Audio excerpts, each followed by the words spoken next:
Será que é possível definir história? Qual é a relação entre tempo e história? E o historiador? Quais são os seus objetos de estudo? Alors aujourd'hui, nous allons étudier la condition féminine chez les Égyptiens. Madame. Oui, Martine. Pourquoi, madame, on n'étudie jamais l'histoire d'aujourd'hui? N'oubliez pas, c'est une bonne question. Est-ce que quelqu'un veut répondre? On n'étudie pas l'histoire d'aujourd'hui parce que c'est pas l'histoire. Et pourquoi c'est pas l'histoire? Parce que l'histoire, c'est hier. C'est ce qui s'est passé il y a longtemps. Oui, mais ce qui se passe aujourd'hui, ça sera l'histoire de demain. História é você repensar o passado, você buscar o passado para tentar entender o presente, né? E principalmente através do uso de documentos, buscar as fontes, buscar o que as pessoas disseram no passado e reinterpretar isso à luz dos olhos do presente. O historiador ele trabalha a partir de fragmentos do passado, né? Ele nunca tem a totalidade do passado nas suas mãos, isso é um mito. História é tanto uma memória social de um grupo, é tanto uma forma de um Estado apresentar a narrativa do seu passado, destacando o que considera mais relevante para o perfil de sociedade que esse Estado pretende. História como narrativa do passado existe desde a civilização grega. Raquel Gleiser e Carlos Bacelar são historiadores. Conversei com eles em busca de respostas para todos estes questionamentos. Raquel Gleiser contou como a história nasceu e quais foram as principais mudanças no decorrer dos tempos. Tudo começou com Heródoto, na Grécia Antiga. Eu acho que a figura do Heródoto marca a separação entre o mito e a narrativa histórica, não com documentação de longa duração, mas a narrativa histórica obtida através do confronto de informações. O mito é uma forma que sociedades criam para explicar a sua origem, o seu desenvolvimento, determinados comportamentos. Os mitos se vinculam a divindades, não é? A atos mágicos, atos misteriosos, a fenômenos inexplicáveis. A história trabalha com fenômenos verificáveis, comprováveis. Histórias de nação são histórias políticas que se estruturam formalmente em meados do século XIX e têm um largo predomínio tanto no campo do científico como no campo do conhecimento escolar. E é nos próprios estados alemães que os historiadores começam a questionar o predomínio dessa história política. Então, os primeiros questionadores são historiadores alemães. E esse movimento se expande. Historiadores franceses também começam a questionar esse predomínio da história política. A grande escola historiográfica, até praticamente o final do século XX, é a escola francesa centrada numa revista chamada Análise. A Escola dos Análises foi um movimento historiográfico fundado em 1929 por Marc Bloch e Lucien Febvre. Mais tarde, teve a participação do historiador Fernand Braudel. Foram sendo ampliadas as fontes analisadas em função de desenvolvimento de conhecimento científico, de conhecimento tecnológico, foram sendo ampliados os espaços temporais, foram sendo ampliadas as percepções de que história não é apenas uma narrativa de indivíduos notáveis e destacados. Quer dizer então que a Escola dos Análises mudou o jeito de fazer história? A revolução na nossa concepção de história, né? Dos análises para cá tudo mudou.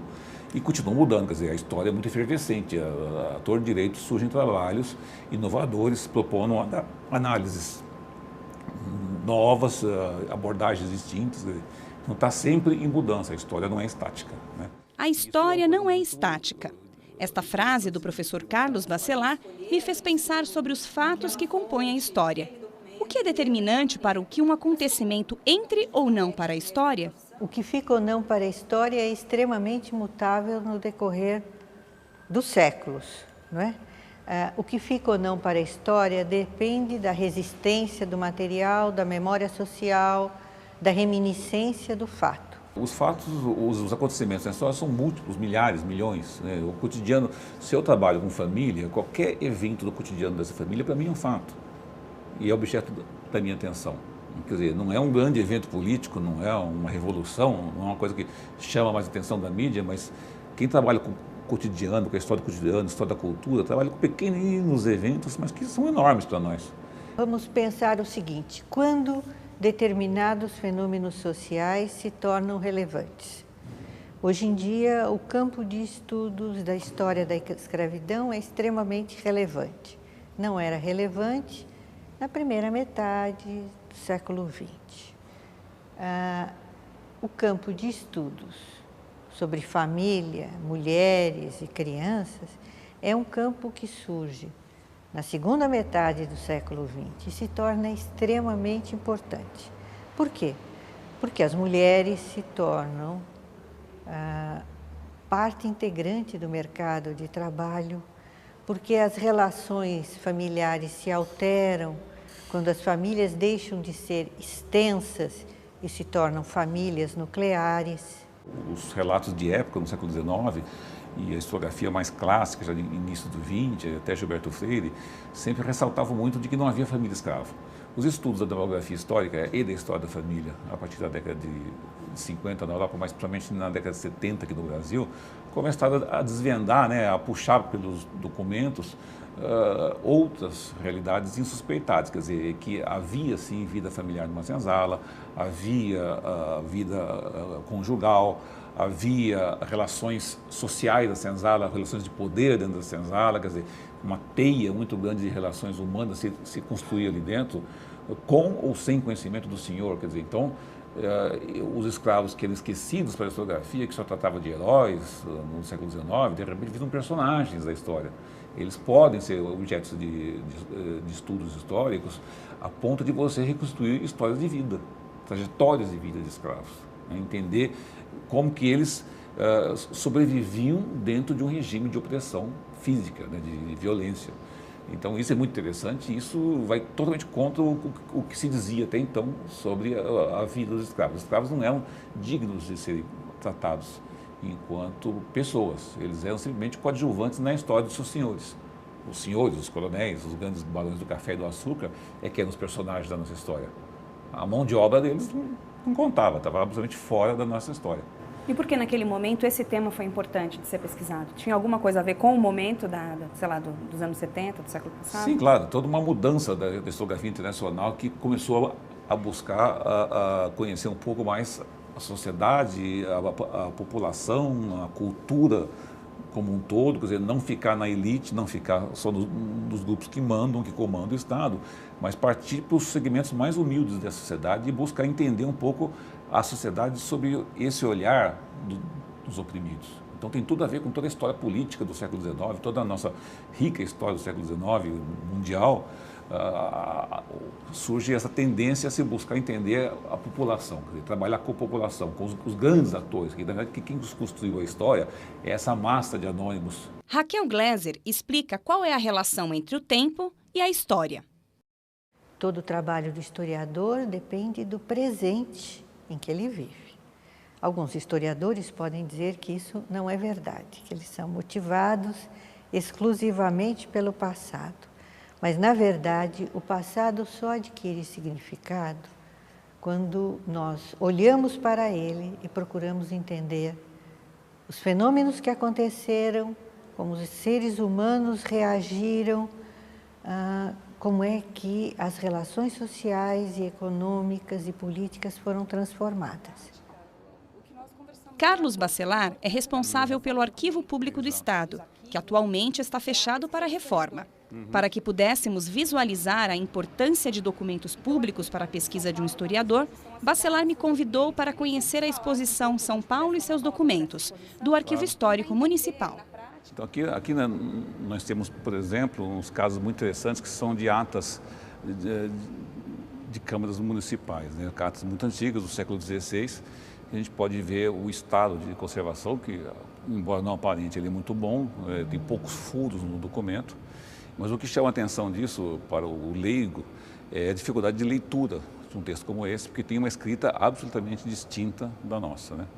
Então, isso exige, para quem não tem conhecimento disso, né, algum curso de paleografia para aprender a decifrar isso que parece uns garranchos ou letra de médico, como a gente brinca, né?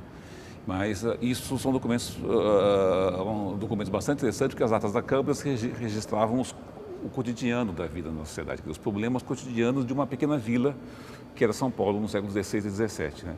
Brigas de vizinhos, brigas de organização da vida comunitária. Então são materiais, é um material rico para o estudo histórico, para o trabalho do historiador. Sem dúvida, não só esses do século XVI, que são os mais antigos aqui do Brasil, nada é mais antigo do que isso, mas os modernos, quer dizer, eu acho que as atas de Câmara são documentos importantes para se reconstituir a história de uma comunidade, né? Então, qualquer cidade desse país que quer se conhecer melhor, a pessoa que for pesquisar, necessariamente tem que buscar as atas da Câmara, mesmo as do presente. E lá ficam registradas todas as decisões e atos que a Câmara faz em prol ou em torno da sociedade, né? Então, é uma fonte fundamental a ser preservada. E é interessante, acho que fazendo essa análise, observar a mudança mesmo. Quanto tempo, em tão pequeno tempo, pouco tempo, a cidade se modifica de uma maneira... Exato. E o historiador, acostumado a trabalhar com fotos, ele olha para uma foto como essa e ele tira várias questões interessantes. Por exemplo, as relações sociais. Se você vê os trabalhadores, eles são negros, né? Depois você tem uma pessoa mais gabaritada, algum fiscal de obras aqui no fundo, que também é negro, mas o chefe do serviço é branco. Então você vê a hierarquia social, quer dizer, o chefe é sempre uma pessoa branco. Pessoas usando papel e gravata para fazer trabalho de rua, quer dizer, a indumentária é diferente. Chapéu, então, são os costumes. Então, uma foto como essa, não é uma simples foto, mas ela é uma fonte muito grande de informações, inclusive de técnicas, técnica de construção de rua. Como é que você construiu uma rua naquele período? Qual era a técnica? Você não tinha o maquinário hoje. Então, você pode ver aqui que é um trabalho manual. Então você põe esse cascalho, depois você cobre, quer dizer, você tem depoimento, mas a foto vem corroborar com esse depoimento para você reconhecer como é que eram as técnicas construtivas desse período. Então o documento começou para reforçar, para o trabalho do historiador é infinito. Sim. O historiador pode tirar daqui milhões, várias possibilidades de estudo e de análise. Então, por exemplo, as fotos deixaram de ser, como foi no último tempo, simplesmente uma ilustração. Ela não é uma ilustração. Para nós, uma foto é um documento. Você analisa uma foto dessa e você pode ficar horas falando de uma foto como essa, apontando as possibilidades de análise a partir de uma foto. Porque uma única foto como essa pode te trazer em termos de informação, né? Então, você imagina uma coleção de fotos, o que traz. Então, esse olhar específico do historiador, quer dizer, o historiador é capacitado para isso, para ler esse documento, que isso é um documento, a foto é um documento, e que traz inúmeras informações visuais. Quer dizer, os documentos funcionam como ligação entre os diversos tempos que formam a história. O tempo é o elemento articulador da história, né? Os grupos humanos que trabalham com um tempo linear progressivo valorizam o seu passado, valorizam determinados momentos desse passado e projetam o seu presente para o futuro. Então, o conhecimento histórico se dá na relação desse presente com o passado e com a projeção do futuro.